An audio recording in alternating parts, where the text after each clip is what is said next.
Hey guys, welcome. This is my first video tutorial and I'm going to be showing you how to rig this vehicle. It's the result of following Blender Cookie's vehicle modeling series, which is an awesome product, by the way, if you want to learn hard surface modeling. This is one way to do it. I'm sure there's a better way to do it. This is the result of me banging my head against the wall many times trying to get this right. And so if you have tips or if you can point me out on ways I could have done it better, please go ahead and do so in the comments. I would very much appreciate it. But anyway, this is how I did it, and hopefully you can learn something from it. I definitely learned loads doing this. Okay, so let's get started. First of all, we have to do some preparation work. Putting together, actually joining a lot of these little objects here. It'll help simplify things later on. So I'm going to zoom right in here, and these three objects actually have pretty much the same modifiers. You'll see here's the subsurf modifier and the mirror modifier. So I can just go ahead and right click this one, shift right click on that one, hit Control J to join, then right click this one, shift right click on that one, and Control J to join again. Now this one here does not have a mirror modifier on it, which we can take care of. Now if we went ahead right now and deleted the left vertices, it wouldn't work. It almost worked, but wouldn't work totally because this bar here doesn't have a loop right in the middle. So we're going to add that. Left click, right click to cancel the movement, and now we can go ahead and delete the left vertices so that this is only one-sided, so that when we join it to the rest of the mesh, it'll be mirrored as well. It will inherit the modifiers of the rest of the mesh. Now to do the same back here, again, I'm doing this because if you followed along, you'll probably find the mesh in the state that I did, because, well, you followed along the same instructions as I did. And so that we start on the same page, we're going through this now. And back here is pretty much the same thing. Right click, shift right click, and Control J to join. And everything is done. And I'm not going to go ahead and join the hoses, because that will actually be part 2 of this tutorial, but you'll have to give me some time to study spline IK, which I think is the solution to actually rig these hoses as well, because when this little thing goes down, I want the hoses to follow along, and that is not immediate with the techniques that I've learned to achieve the rest of the rig. And I'm pretty sure the solution lies in spline IK. I think that's how you pronounce it. You'll have to excuse my English and laugh a bit if that's not how it is. But I think that's how it goes. I have to study that before though, so give me some time, and hopefully next week I'll come by with part 2 of the tutorial and complete it with the hoses. But for part 1, let's get started.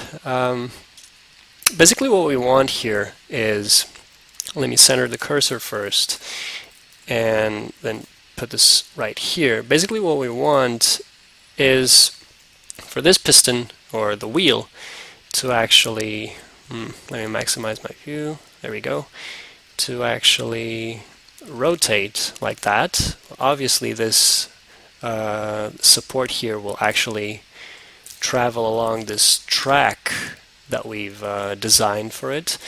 So while this one rotates down, this one will follow the track and stay connected right here.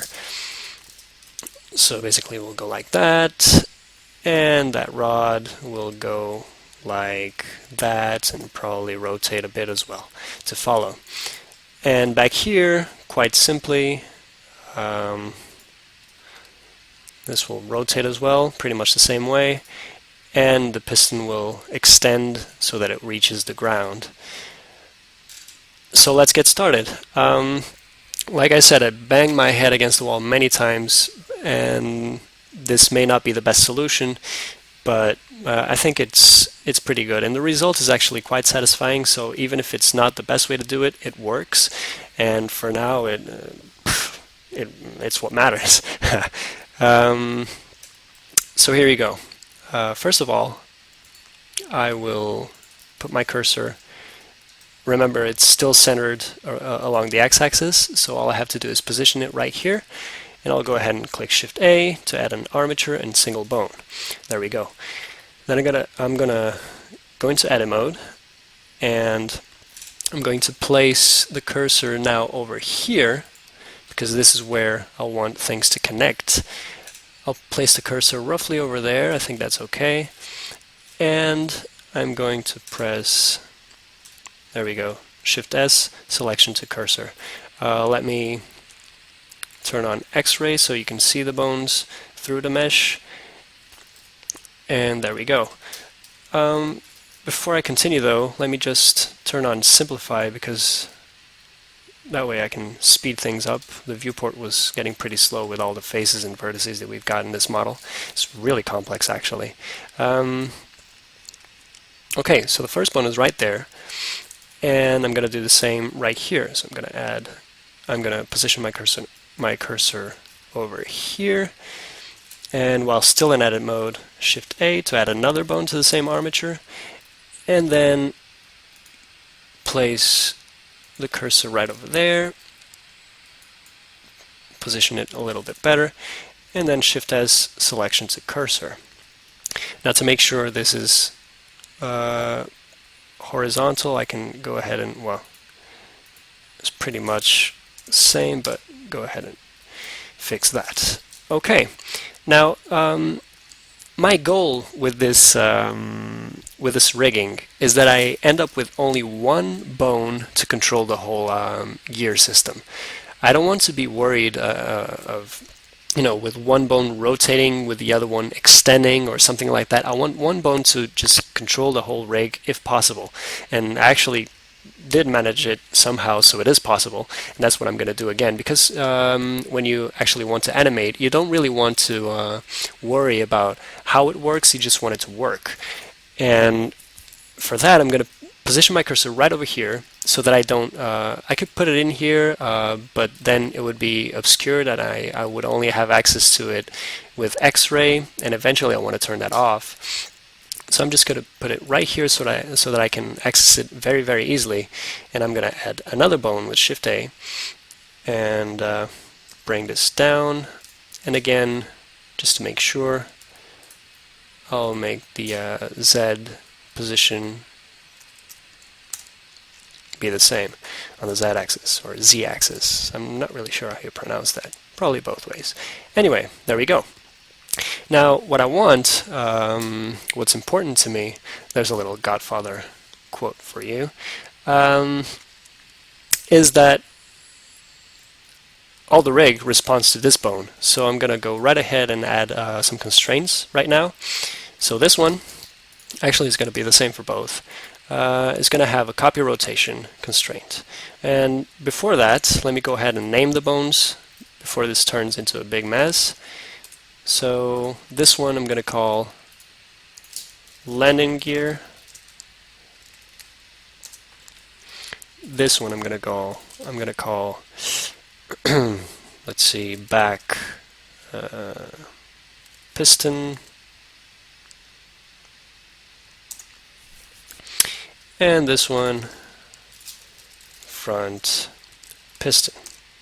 Okay, so back to pose mode with Control Tab.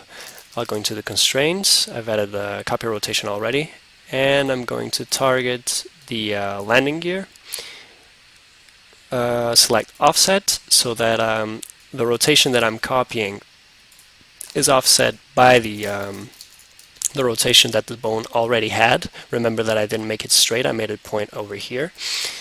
So if I click offset, it will keep that offset. And I'm going to make it work on the local space. The reason for that is I want it to rotate only when the bone deliberately rotates, because what would happen if I had, well, I'm going to show you. If I put this world space, it would not only rotate when this one rotates individually, but also if I select everything here and I rotate this, it would copy this rotation. It would copy the rotation of the bone as well. Right now, you might not know the difference, but just to make sure that it doesn't go finicky when you have a strange position on the ship and you're trying to animate it as a whole, just make it local space and it'll definitely work, and only rotate when this one is actually rotating, not the world, or not the whole thing, or not the rotation relative to the world, better said. Okay, I hope that didn't totally confuse you. Now we're going to do pretty much the same thing. Yeah, that's it.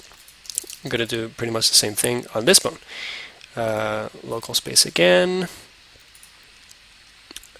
I don't have to press offset, but might as well.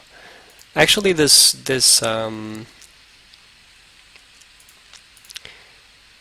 there we go, landing gear. This constraint will eventually disappear. You'll see later why, but for now, let's just keep it that way so that we see the whole thing working just using this control bone. I'm not going to worry about limiting the whole thing to the X rotation, because I'm actually going to limit it on the control bone itself. So limit rotation to the X-axis. So no matter what my view, it'll always rotate only along the X-axis and never on the Y or Z, because I limited them here. Okay, so we've got the basic rotation working. And next, I want to put together the bone that actually is going to move this support piston right here. To do that, I'm going to need a path for this to follow. You see that we created this track, so I'm going to have to Shift A to add a curve and a path, and rotate it 90 degrees.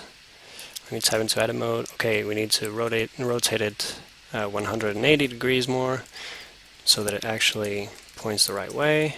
There we go. Now it's a side view. I'm going to scale it way down, position it right about there, scale it down a little bit more, because we want the piston to come. We don't want it to come all the way back here, because back here it doesn't have enough angle to attack the wheel down here. Once it lands, it will probably be coming over here, so we need our piston to have this sort of attack angle. So we need our track to end up more or less right over here. So that's what we're doing. I'm going to rotate this to match, bring it over here, and probably scale it a little bit more like that. Okay, so I'm going to tab and select this one and cursor to selected, because now we're ready to add our next bone. Enter edit mode on the armature and add another bone. And now select this one, this tail, cursor to selected, Shift S, selection to to cursor, and there we go. Now for the bone to actually follow this, we're going to have to add a constraint. Don't be fooled by the name of follow path. It works with animation, so the following is actually relative to time passing, which is not what we want right now. What we want right now is actually clamp 2.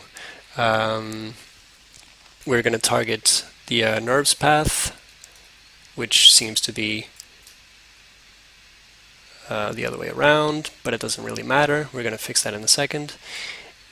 And I'm going to rename it, by the way, to track, just to keep it clean.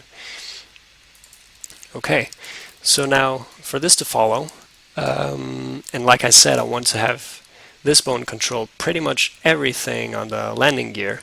I'm going to add a driver to the influence. So I want this bone to be the driver of the influence of this constraint. I want this bone to be the driver of the traveling along the track.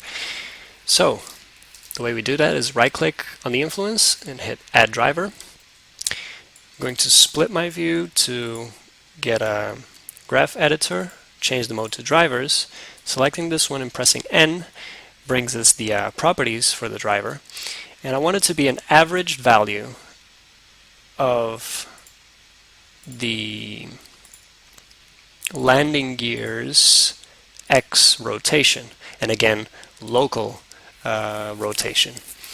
So what this does is, when I come here now, you'll see that nothing's happening until I get there, and then it comes back. So I'll just have to hit, because we had the curve the other way around, I don't know why. So it's as simple as coming here and pressing -1, and now it'll work pretty nicely. But you'll see that it's too fast. You'll see that this bone here is only around here when the thing is already at the end of the track. You'll see, it's at the end, and the rest of the gear is not down there. So I want to slow it down, and the way to slow it down is actually to bring this coefficient here down to like 0.5. Should be enough, and you'll see that it slows down and comes to the end right about when the wheel is already down here as well, which is exactly what we want. Okay, so we've got that done. I can now merge these two together again to get me some more space. And okay, so we got that following, but we wanted to actually keep pointing down here. And the way to do that is to add another constraint, track 2, which makes it track whatever we target. And I'm going to target the front piston at its tail, so that it points right here instead of right here. And that's all I have to do. It'll work nicely. Now, I'm going back to edit mode, and I'm going to split this one just to make sure they line up perfectly. I'm going to subdivide it, rather. And after subdividing it, I'm going to click this one, hit W again, and switch direction. And I'm going to make this bone now the child of the main bone by hitting Control P and making it a child but connected. So now whenever I rotate this, that bone will always stay connected right there, which is exactly what I want. However, since I'm going to assign this part of the mesh down here, actually the whole base of the piston, since I'm going to assign it to this bone, I want it to actually keep the same rotation as this one, so it looks like it's sliding within the piston. And right now you can notice that that's not what's happening. I'm rotating this, and it's just basically following the parent. The way to do that is to add a sort of a track 2 constraint, but a more simple one, which is damped track. And I'm going to target it at the, which one was it? Yeah, I should name these. So this one will be track piston, and this one will be support, actually front support, and this one front track piston. There we go, nice and clean. So like I was saying, I'm going to add, or rather I already added, a damp track constraint that will track the track piston. So now they stay nice and aligned, and you can see the thing looking pretty good. Now it's just a matter of assigning the vertices, and we're good to go. But before we do that, let's just finish over here. And over here is going to be pretty much the same thing, at least for starters, of what we did in the front. We're going to select this bone, going to edit mode, right? Hit W, subdivide, select this one, hit W again, switch direction. Only this time we're not going to parent it to anything, but just to keep these nice and aligned. And what I'm going to do now is a little trick that I figured out. You see, to be consistent with what I said, that I want everything to work based on the rotation of this bone here. Think of it as like the trigger for the landing gear. I don't really want another control to tell this thing to stretch, because right now you'll see that going to pose mode, if I rotate this, this will go like that, and what will happen is, if I select this mesh, if I'm able to, okay, here we go, press P to rotate around the cursor, what will happen now is this, you see, and the other track will actually be down here, way down here, and this one will only come down there. Now, it's true that the vehicle will actually tilt back a little bit when we're, well, let me just select the empties so not to make a mess. It'll tilt like this when it lands. It just makes sense, but still, this would be really high in comparison to this. And the perfect thing would actually be to make this wheel always, or almost always, I'll explain that later, almost always have the same height as this wheel right here. Almost always, because when it's in rest mode, it should be right here and not down here. And there's actually a way to do that. What we do is this. If I can select the bones again, select just the first layer not to have a mess of empties around me. Actually, before that, I'm going to add an empty right here at the wheel. So I'm going to go into edit mode on the wheel, select this this loop, Shift S, cursor to selected, tab out of edit mode, add an empty with Shift A, and there it is. And now I'm going to make it a vertex child. Basically, I'm going to select 3 vertices from the wheel to act as its parent. So the empty will walk around the scene following the wheel. So the way to do that is with empty selected, shift right click on the mesh, tab to go into edit mode, and since the wheel is actually divided in 12, the math works very nicely. So I want to divide it in 4 to get 3 vertices. So I'll select this vertex right here, count 1, 2, 3. Well, let me just turn off X-ray right there. Actually, turn on X-ray right here. Not good enough. Okay, it'll work. 1, 2, 3, 4. Select this vertex. 1, 2, 3, 4. Select this one, and 1, 2, 3, 4, and that one's already selected. Deselect X-ray. Control P to make vertex parent, and there we go. Now I tab out of edit mode, and for some reason the empty jumps over there, and I'll just select it, and you'll see that it is parented. But if I press Control Z, it goes back there, still parented. I don't know if this is a bug, but anyway, that fixes it. Okay, so now we have that empty right there, and if I rotate this, okay, the mesh is still not assigned, but once I actually rotate it, now you can see right here, I'll put the cursor right over there, the empty is following it. There we go. See? Looks like Jonathan left some leftover vertices up here. I'm not going to mind that. I'm actually using his mesh. I'm not sure I said that in the beginning. I'm using Jonathan's final mesh just to make sure that if you followed along or if you purchased the product that we're as much on the same page as possible. My mesh should be pretty much similar in terms of the objects around, but just to make sure I used his own.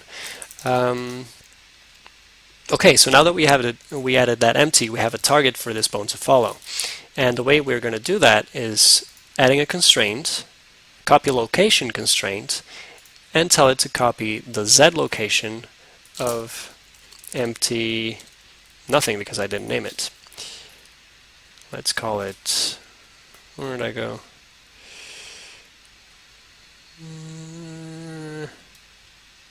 I have no idea where that went. Oh yeah, okay. Empty wheel. It wasn't showing because it's parented to another mesh. Okay, so this one is tracking empty wheel. Now you see it came all the way down here, which we obviously don't want.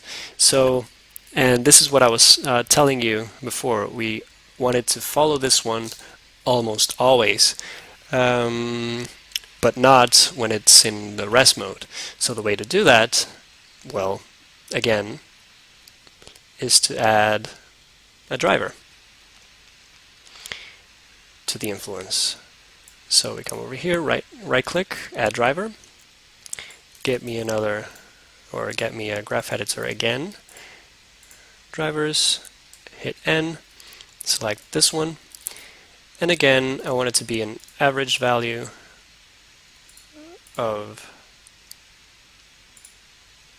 the landing gear's X rotation, local space again. Update the dependencies because for some reason it didn't by itself. And now that let me hit comma to go to rotate around the individual cursors, and you'll see that nothing's happening yet, much the same way as this one didn't work at first, so I'm gonna have to make it -1 right here. And now you see that it works nicely. Or does it? That's interesting. Let me see if I figure out what is wrong right here. Not offset, maybe not local space either. Oh, okay. Of course, I still haven't assigned the mesh to the bones, so obviously this wheel is right here, which is pretty much where this one is ending. So once we assign that, when the wheel comes down here, this one will actually follow all the way down here as well. So that's done. Local space again, don't forget. Let's merge these two again. And now what's missing is to align these two pretty much the same way as we aligned these two. So like I said, this copy rotation is going to disappear, and I'm going to add a track 2, and I'm going to track it to back piston 1, which I'll rename in a while. I'll track it to the head, which makes more sense. It'll actually be the same if they're aligned, but just be sure. Track it to the head so that now it's always pointing at it. And on this one I'll add a damp track like we did back here and point it at the back piston. And it should just work, and it does. There we go.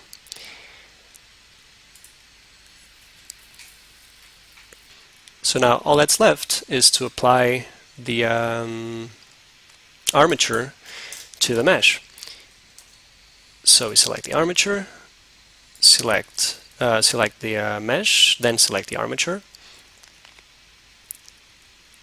Actually, before that, let me rename this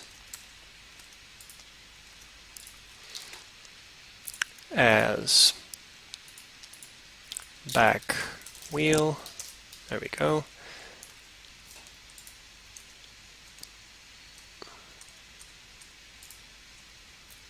Okay.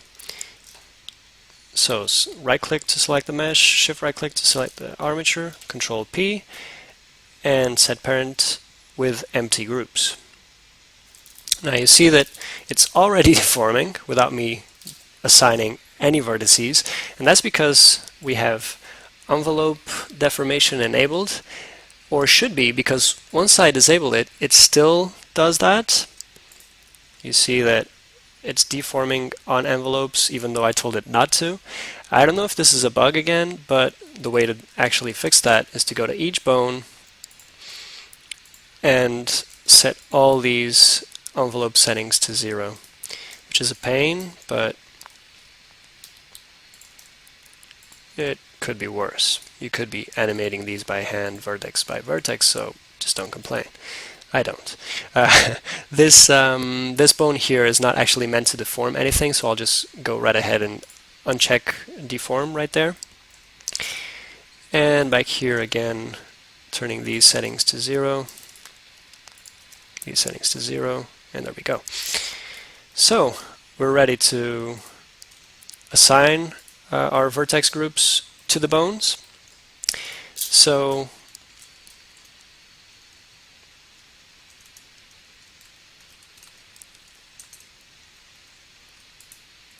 it's not cooperating, so let's deselect everything, and here we go.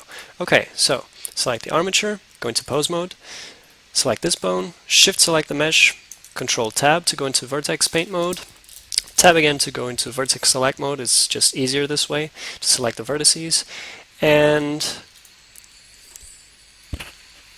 let's start assigning vertices. So for the front piston, we shouldn't have anything right now. Correct. For the front, we want the front piston to control all this section here. So basically, with L, select the piston itself, the rod, the thing, and the wheel, and this bolt right here as well, just to be sure. And we click Assign. Now for the front support, which is this bone right here, we want it to control this here, this bolt, and this piston, and this bolt right here. Click Assign. For the track piston, we want it to only control these vertices right here on the piston itself. So click Assign. Let me just make sure I got it right. Nothing yet. There we go. Okay. I'll just do it all at once to make sure. Oh, okay, never mind. I have to go into another mesh, so I might as well test this already. There we go. It's working very nicely. Control tab to go back, and now select these bones. Shift right click to select the mesh. Control tab, tab again, and for where do vertexes go? Oh, okay, we didn't assign this mesh yet, so get back, select this mesh. We have to parent it as well. Select this mesh, right click, select the armature, Control P with empty groups. Here we go. And now we can go ahead and select the armature. See what I mean when I put that over there? Shift right click on the mesh, Control tab, tab again, and okay, we're in vertex select mode, I think. Yep, there we go. So for this bone right here, which is the back piston, we want the piston itself and these things right here, these jackets. Click Assign, and for the back wheel, we want the wheel itself, this thing, this base of the piston, and that's it. We click Assign again. So when we tab out everything, Control tab to go into pose mode, let's turn off X-ray and maybe stick to get a better view of what's going on. And when I rotate this, it is working. But obviously, we have some gaps to fill. You'll notice right here, the piston is just not enough to cover it. And right here, it's definitely not enough to cover it. So let's go ahead and fix those real quick. This one will actually not be enough in the current configuration of the thing. Remember when I said we'd have to tilt this to be more natural? I'm glad we will, because the piston is just too short. but still we can make it a little bit less short.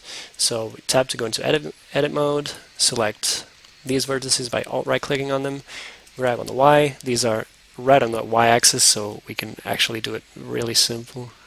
Move it right over here. See if we can move it even more. And that's it. That's pretty much as far as we can go.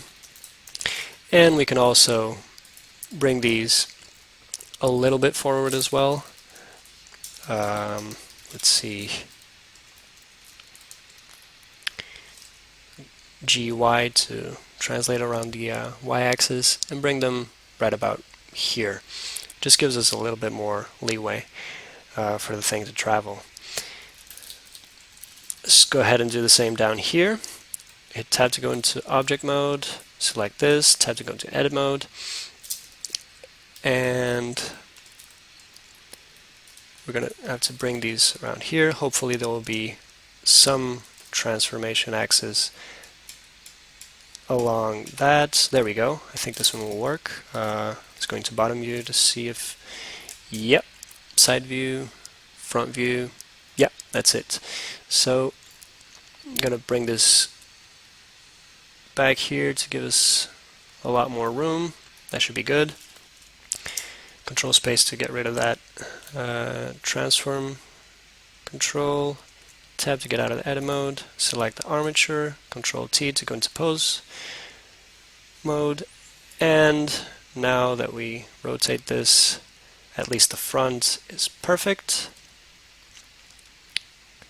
And the back still has a gap that we won't really be able to fix until the ship tilts back, which fortunately it really has to look good.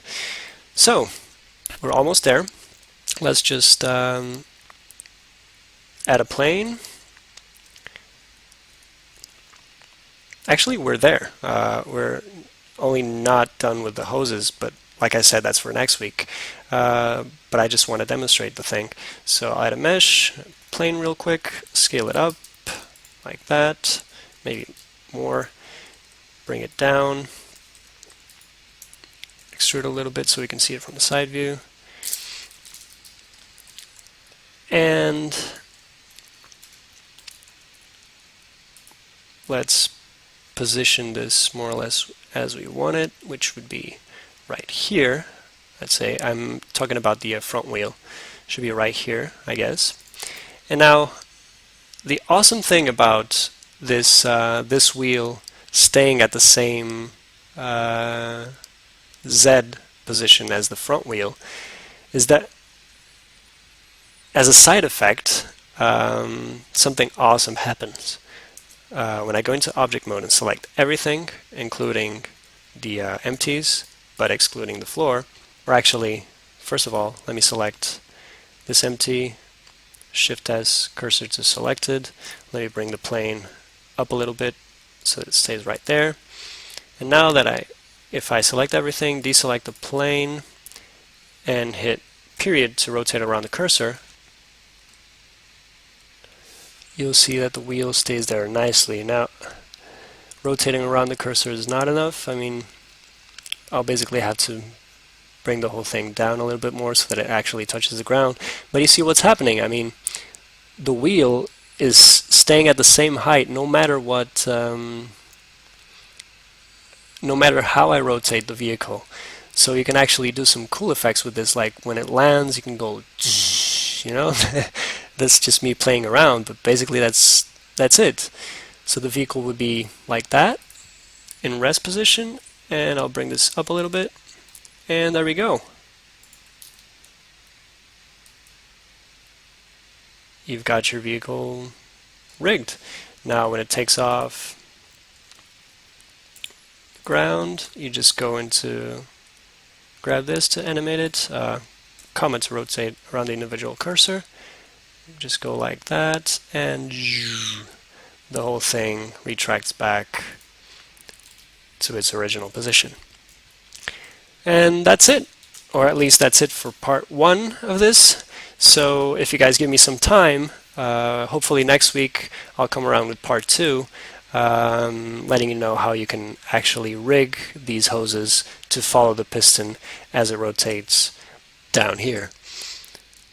So until then, I hope you guys learned something from this. I definitely learned a lot in the process, and that's pretty much why I decided to share. So yeah, until next week, keep learning, and catch you later.